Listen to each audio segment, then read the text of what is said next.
What would you do if you'd spent your whole life certain that a woman your size was simply too big to be loved? Said it out loud to the most dangerous man on the coast the moment he looked at you with something like wanting. And watched him go very still, cross the room, and set about dismantling every single fear you had ever built a wall out of. She had said it as a shield, the way you say the cruelest thing about yourself first, so that no one else can wound you with it, too big to love. She had believed it for so long that it had stopped feeling like a wound and started feeling like a fact, a law of the world, as fixed as gravity. And then a man whose name emptied rooms had looked at her as though she were the only thing worth seeing, and she had flinched and said the terrible sentence to make him stop, and instead of agreeing, instead of looking away, he had gone quiet and dangerous and said, in a voice that left no room for argument, "Then I am going to spend as long as it takes proving you wrong." This is a story of hidden worth, of a woman who had made a fortress of her own smallness, and of the ruthless man who decided to lay siege to every fear she had. Bellamy Frost had spent 30 years learning to speak the cruelty before anyone else could. She was 30, soft and generously curved, with a warm, open face.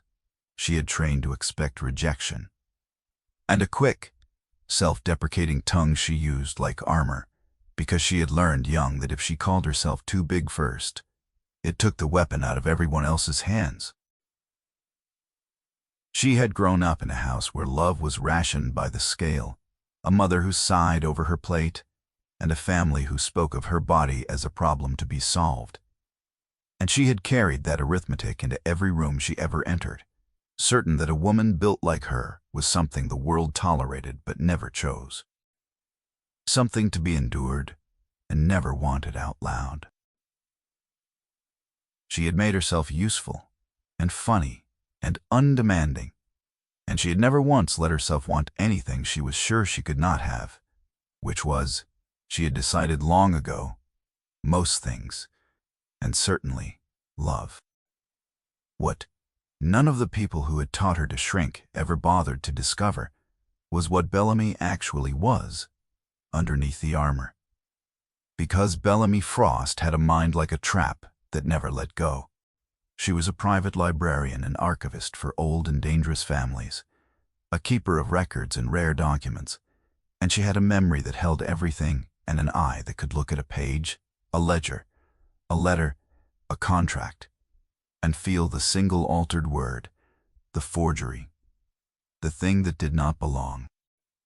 She had spent a career quietly saving powerful people from documents that would have ruined them, and quietly watching those same people forget her name, because a soft, funny, heavy woman who managed the archive was not, in their eyes, a person of consequence.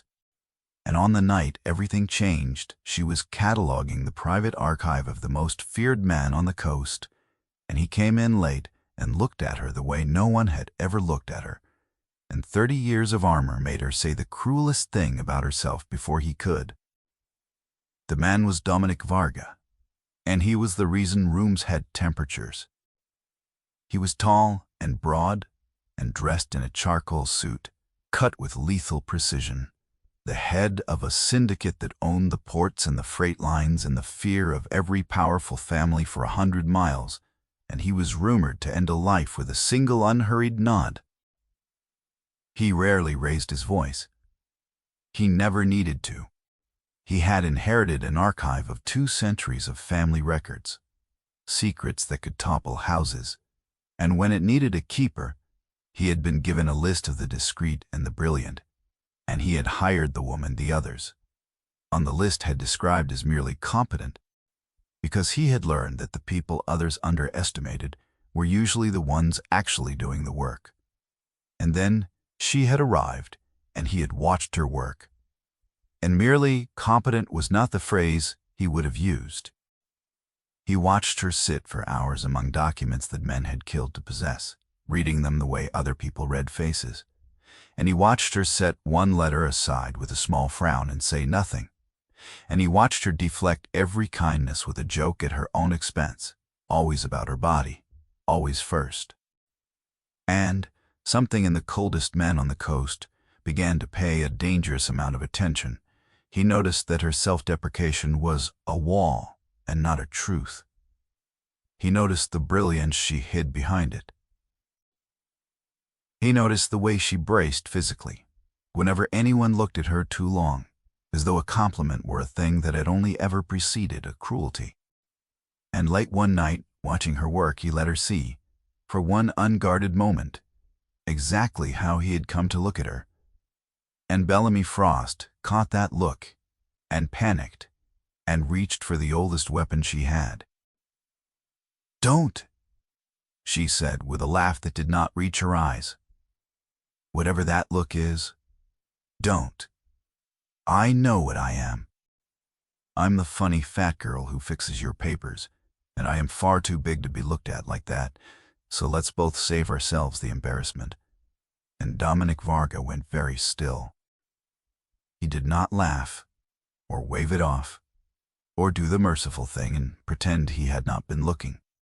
He crossed the room slowly, and he stopped a careful distance from her, close enough that she had to tip her head back to hold his gaze, and he said, in a voice that had made powerful men go silent, "Who taught you to say that?" Bellamy's practiced smile faltered. He did not wait for an answer. "Someone taught you to say the cruelest thing about yourself first," he said, "so that no one could say it to you.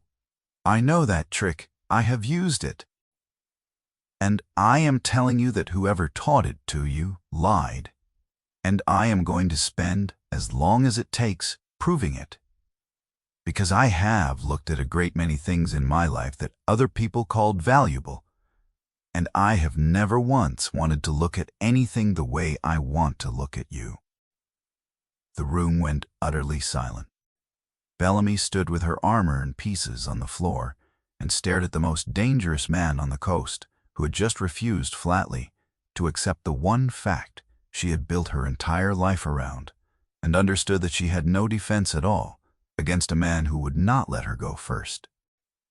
He did not rush her, though every instinct she had was braced for the catch, the cruelty, the moment his interest would curdle into the mockery she had spent her life expecting. It never came. What Dominic Varga did instead was quieter and far more devastating, which was that he simply refused, day after day, to see her the way she saw herself. When she made a joke about her body, he did not laugh. He waited with a patient stillness until the joke died in the air and she was left with the truth she had been deflecting. When she deferred, he pulled her forward. He began to ask her opinion, and to use it, and to look at her while she was being brilliant, with an attention so complete it made her forget to brace. He learned the story of the house that had rationed her love by the scale, and something in his face went very cold. And he never said a word against her family, but he began deliberately to give her the opposite of everything they had taught her. He put her at his side in public, and dared the world to comment on the soft, clever woman the most feared man on the coast could not stop watching. And the world, seeing the way he watched her, did not dare. And Bellamy began, slowly and disbelievingly, to unfold. Every evening they sat over a decanter of amber whiskey he poured for himself, and a glass of wine he poured for her. And he told her about the father he had buried, and the trust he had learned to bury with him, things he had said to no one. He learned she flinched at raised voices and softened at kindness, and it made him want to burn down every person who had ever taught her to apologize for the space she filled. He noticed the smallest things, that she ate as though someone were counting, that she had trained herself to laugh before anyone else could, and one by one he set about undoing them, not with speeches, but with a patience that refused, every single day, to see her as anything less than remarkable. And one night his hand rose to cradle her jaw, his thumb brushing her cheek. And Bellamy, who had spent 30 years certain that no one would ever want to, looked at his open face and did not make a joke, and did not flinch, and he saw it, and it undid him. But Bellamy, being Bellamy, had found something in the archive that would not let her rest, a letter set aside with a small frown, and it had begun to pull at the edges of everything. The cruelty came at a formal gathering, and it arrived, wearing the certainty of a woman who had never once been told she was too big for anything. Dominic had brought Bellamy in a gown of deep bronze that celebrated every curve she had spent 30 years apologizing for, and midway through the evening, a sleek, beautiful woman named Marcella, who had spent 2 years positioning herself to be the next Signora Varga, cornered her by the library doors with an audience in tow. "Oh, the archivist," Marcella said brightly, loud enough for the room, letting her eyes travel over Bellamy's body with theatrical sympathy. "How sweet that he brings you out." She smiled like a blade. "I will say this gently, sweetheart, because someone should. He is a man who likes to feel generous. And there is nothing that makes a powerful man feel more generous than being kind to a woman no one else would look at twice. But do not mistake charity for love. When he's done feeling magnanimous, he will want a woman who belongs on his arm, and nobody, and I do mean nobody, looks at a girl your size and sees a wife." The temperature in the room dropped to 20 degrees. And the old Bellamy would have gotten there first, made the joke, agreed with the cruelty to rob it of its sting. But something had been rebuilt in her, and she did not reach for the armor, and she did not lower her eyes. "You are right that I keep his archive," Bellamy said, her voice quiet and perfectly level. "Which means I have spent months reading 2 centuries of this family's most private documents, every letter, every ledger, every secret worth killing for." She tilted her head.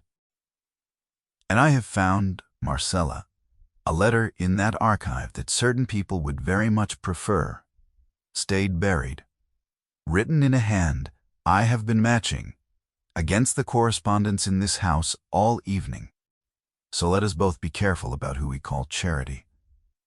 She might be the only person in this room who knows exactly whose signature is on the thing that could burn this family down." The silence had teeth. Marcella did not understand it. But a man standing just past her shoulder went the color of ash. And Dominic, who had crossed the floor in silence, took Bellamy's hand and pressed his lips to her knuckles in front of the entire gathering. "You never make yourself small in this house again, Dragom," he murmured, using the endearment for the first time. "Not in my world, and never in front of me." But the man who had gone pale understood exactly what the archivist had just said, because the letter she had found was his, and he had assumed, as everyone always assumed, that the funny, heavy woman who kept the papers was too busy laughing at herself to read what they meant. End quote. The man was Ressa's, Dominic Varga's consigliere, and he had made one enormous mistake, buried 2 centuries deep. For 2 years, Ressas had been preparing to hand the family to a rival, and his leverage, the thing that made him valuable to the rival and dangerous to Dominic, was a document hidden in the family archive itself, an old letter that proved a secret about the Varga bloodline that could shatter Dominic's claim to leadership and hand it to another house. Ressas had counted on that letter staying buried, because the archive was vast and old and tended, he believed, by a soft, unserious woman who catalogued papers and understood nothing. And then that woman had turned out to be the finest reader of documents on the coast, a person whose entire gift was feeling the single letter in 2 centuries of paper that did not belong, and she had found his buried weapon and begun quietly to match the hand. It was only a matter of time before she understood what she held. Ressas smiled, thin and cold, and began, very quietly, to plan. It was the last mistake he would ever make as a free man. Bellamy brought it to Dominic that night, and she brought it the way she brought everything, completely, and with the certainty of a woman who did not guess about documents, but read them. She had gone back through the archive with the letter that had made her frown, and her trained eye did not lie. It was an old document, genuinely old, but it had been placed in the archive recently, salted into the historical record to look as though it had always been there. And it contained a claim about the family's past that, if it surfaced, would strip Dominic of his legitimacy in the eyes of the 5 families and hand his position to a rival house. And when she traced the hand that had forged and planted it, matching it against 2 years of ordinary correspondence, it led to a single person, because only one man had both the access to place a document in the sealed archive and the standing never to be questioned about it, and it was the man who had stood at Dominic's shoulder for years. She laid it out on the table without drama, in order, and Dominic Farga went very still. And then he did the thing that undid her completely. He believed her instantly. He did not ask her twice. He did not demand that a man with a title confirm what an archivist had said. He looked at a case built from an old forgery and a matched hand assembled by a woman the world had dismissed as the funny fat girl who fixed the papers, and said, quietly, "Res." "Yes," said Bellamy. Then he took her face in his hands and said, "If I move on him and he sees it coming, he will not come at me. He will come at you, because you are the only person alive who can prove the letter is a forgery and destroy the weapon he has spent 2 years hiding." And neither of them knew that Ressas had already made that decision. The fortress went dark at 2:30. Bellamy woke to a silence so complete it pressed against her skin, and every instinct a lifetime of reading the wrong note in things had honed screamed that something was catastrophically wrong. The power was out. The generator stayed dead. Dominic had been drawn out at midnight to a meeting she now understood was a fabrication. And Bellamy, sitting up in the dark, knew with terrible certainty that they had come while he was away, and that they had come for her and for the archive, because she was the one who could prove the forgery, and the letter was the one thing they could not leave behind. She did not scream. She did not faint. She did not run blindly. She thought, cold and clear, the way she always had among the documents when everyone else saw an ordinary page, and she alone saw the thing that did not belong. 2 floors below, a silenced weapon coughed, and a body met the marble. And Bellamy Frost did the thing that no one in that house, friend or enemy, had ever thought to account for. Because the one place in that fortress she knew better than any guard was the archive she had lived in for months. It is home ground. She moved through the dark by memory to a small office where a hardwired line ran on its own circuit and got one message out. She did not panic, because panic was a luxury for people who had never learned to keep still while something dangerous moved through the house. And she had learned that lesson in a dozen quieter ways across 30 years. And then she did the thing only she could do, because she understood exactly what the men in the dark had come for. They needed the forged letter, and they could not know which of 10,000 documents it was, but she did. So she took the true forgery and hid it, where no one who did not know the archive could ever find it, folded inside the binding of a volume 3 floors of shelving away. And then she did something cleverer. She left a decoy, an ordinary old letter, sitting out in the open on the reading table where the intruders would find it, so that they would believe they had recovered their weapon and had no reason to burn the archive to be sure. And then she disappeared into the stacks, the vast, dark labyrinth of shelving she knew, as well as her own hands, and she moved through it silently, reading the intruders by the small sounds they made, leading them by the sounds she allowed them to hear into the dead-end aisles because men who do not know an archive get lost in it, and she did not. And then she heard the unhurried footsteps of Reese, who had not gotten lost, who understood exactly what she was doing. "Bellamy," he said pleasantly into the dark. "Clever girl. You hid the letter and left us a fake, and you moved through these shelves like you were born in them." He was moving carefully now. "Do you know, in all these years, I never once worried about the archivist. We guard against spies and rivals and never against the woman who dusts the documents." He paused. "But you have made one mistake tonight. You are alone, in the dark, and I have spent a career learning where clever things think they are safe." And Bellamy Frost, standing in the dark among 2 centuries of secrets with her heart steady, did the one thing he never expected because she was not, and had never been, the harmless thing he took her for. "You have made the mistake, Ressa," she said. Silence. "You think you have cornered a woman who dusts the documents," she said. "But I have read every one of them, and here is what you never understood, because you are a man who hides things, and I am a woman who finds them. The letter your men are so pleased to have found is a decoy. The real one is somewhere in 10,000 volumes that only I can locate.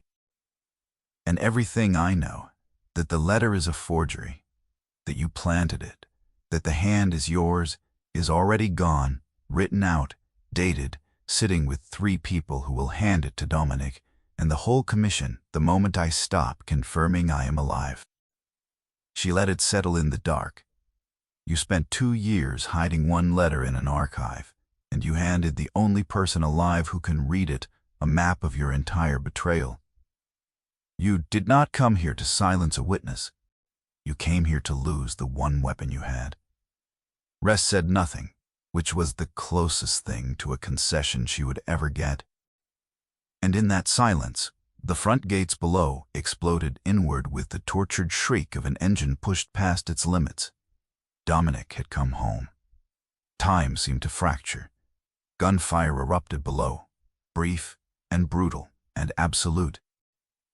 Ressa's lunged toward the sound of her breathing in the dark, and Bellamy, who knew every aisle of that archive by heart, stepped behind the heavy oak cabinet she had known would be there, and put it between them, and reached the reinforced door she had walked through 1,000 times, and was through it. And then the corridor beyond flooded with light, and Dominic filled it soaked in rain, his eyes wild and searching. Gasper, his loyal lieutenant, poured in behind him with 4 armed men, and the trap Ressas had spent 2 years building snapped shut around him. Instead, Dominic had him by the throat against the wall before he could speak. "Years," he said. "You buried a forgery in my own history to take my house, and, when a woman found it, you came to the archive for her." Then he turned his head, and the murderous cold in his eyes dissolved into raw, naked fear. And he released Resist to Gaspar's men and crossed to Bellamy in 2 strides. His hands moved frantically over her arms, her face, her shoulders, checking for blood, for wounds, for any harm to what was his. "Are you hurt?" he demanded, his voice cracking. "Did he touch you? Look at me. Breathe. Tell me." "I'm all right," Bellamy wept, her fingers twisting in his soaked coat. "I gave them a fake and hid the real one in a book they will never find, and I lost them in the stacks. It turns out I know this archive better than anyone alive." And Dominic Varga let out a broken, disbelieving laugh into her hair, and then he framed her tear-streaked face in his trembling hands and looked at her the way no one in her whole overlooked life had ever looked at her. "You are magnificent," he breathed. "He hid his weapon in 2 centuries of my own paper, and my best men never found it, and you felt it was wrong before you even knew what it was." And then his voice cracked open entirely. Do you know what I understood? The night you told me you were too big to love, he said hoarsely. I understood that someone had spent your whole life teaching you to say the cruelest thing about yourself first, and that you had believed it so long it felt like the truth. He pressed his forehead to hers. I told you I would spend as long as it took, proving you wrong. Dragom, and I have never in my life meant anything more. Reza.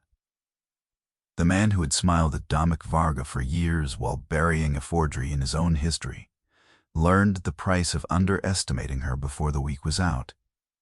Dominic did not act in blind rage. He let Bellamy lay the whole of it before the commission, the salted forgery, the matched hand, the 2-year plot to strip his legitimacy and hand his house to a rival. All of it read from a single wrong note in 2 centuries of paper by a woman that world had dismissed as the funny fat girl who kept the archive. And when the 5 families had seen the evidence and the rival house that had commissioned the forgery was exposed along with him, Bellamy did not counsel death.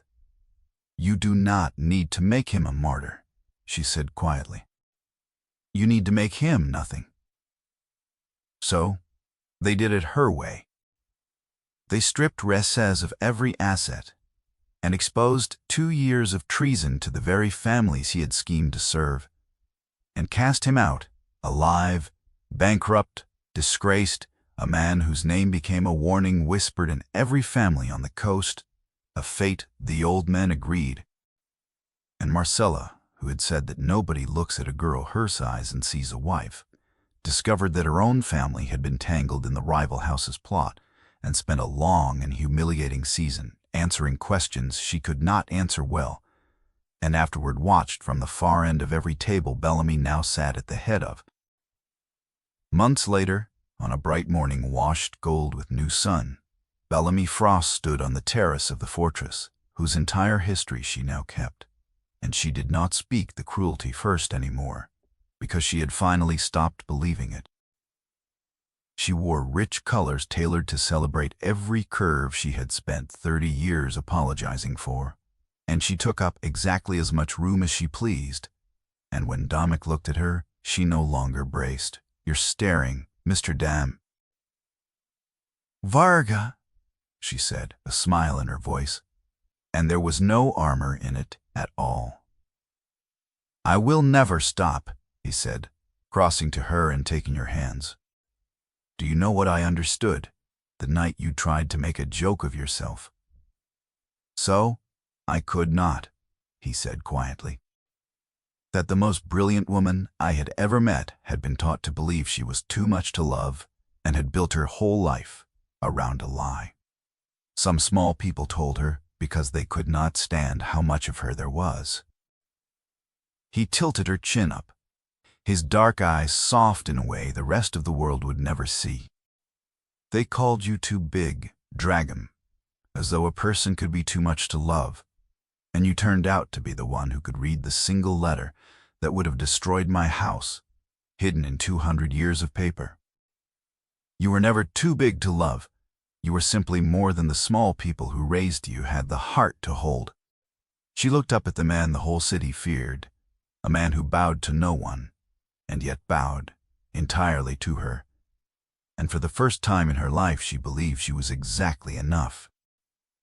She had spent 30 years certain that a woman her size was too much to be wanted, saying the cruelty first so no one could wound her with it, building a fortress out of her own smallness, and she had proven every last one of those lies wrong, because the brilliant mind the world had refused to see behind the armor.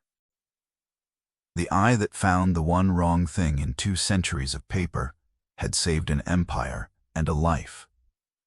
She had told him she was too big to love, and he had spent every day since proving that the only thing too big was how badly the world had underestimated her. If Bellamy and Dominic's story of hidden worth, hard-won self-belief, and stubborn devotion moved you, if your heart caught when she said she was too big to love, and the Mafia boss refused to accept it, then do us a small favor before you go. Smash that like button right now. Share this story with someone who needs to hear that the space they take up was never the thing that made them less. Subscribe to the channel and ring the bell so you never miss another twist-filled tale of the overlooked soul who finally gets everything she deserves. And drop a comment below and tell us, what was your favorite moment in Bellamy and Dominic's story?